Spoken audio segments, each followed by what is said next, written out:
Okay. Welcome back, Dr. Harper.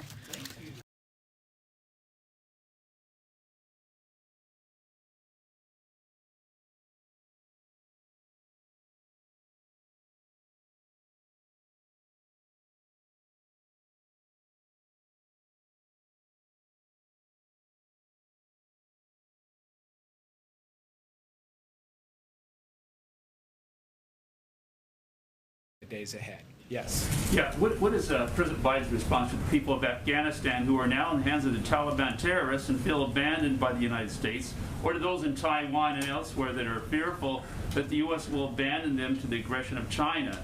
And follow up to that is, what is President Biden's response to people in Israel and other countries who might also believe that the U.S. will abandon them to terrorists? So to the first question, President Biden and all of us, as I said in my opening comments, are heartbroken by the human consequences that have unfolded and could continue to unfold in Afghanistan.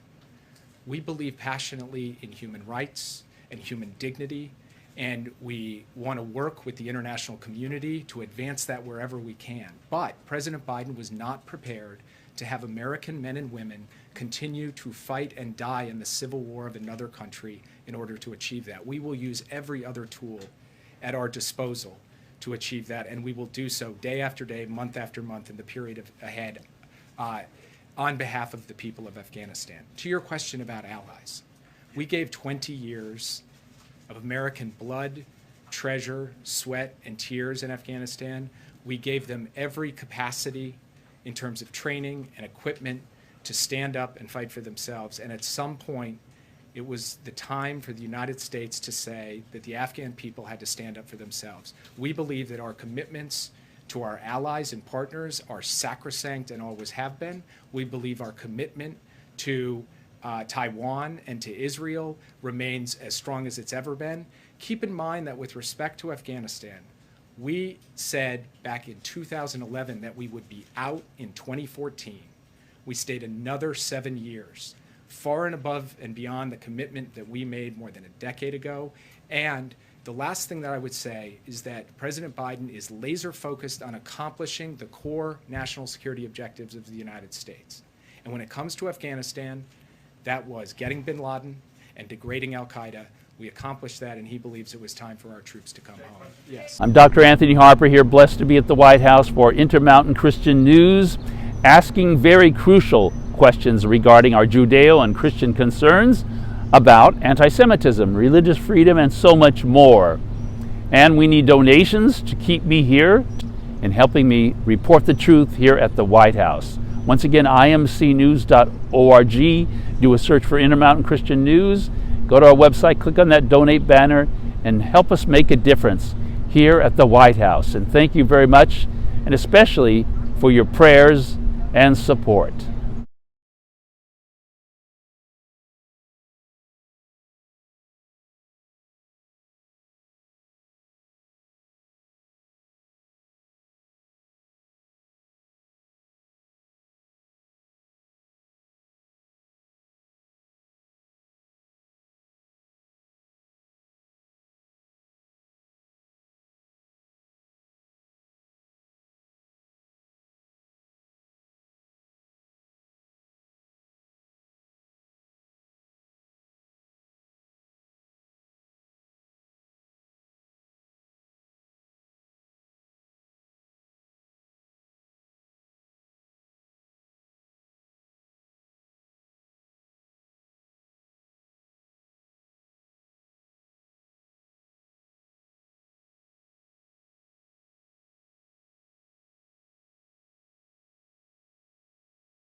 We read news every day. News that's informative, but rarely encouraging.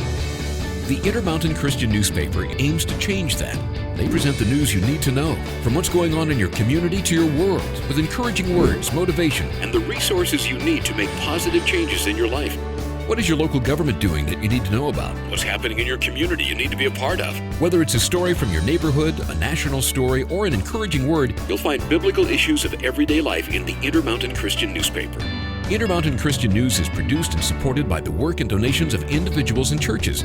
You'll find it at churches, Christian bookstores, by subscription, and online at imcnews.org.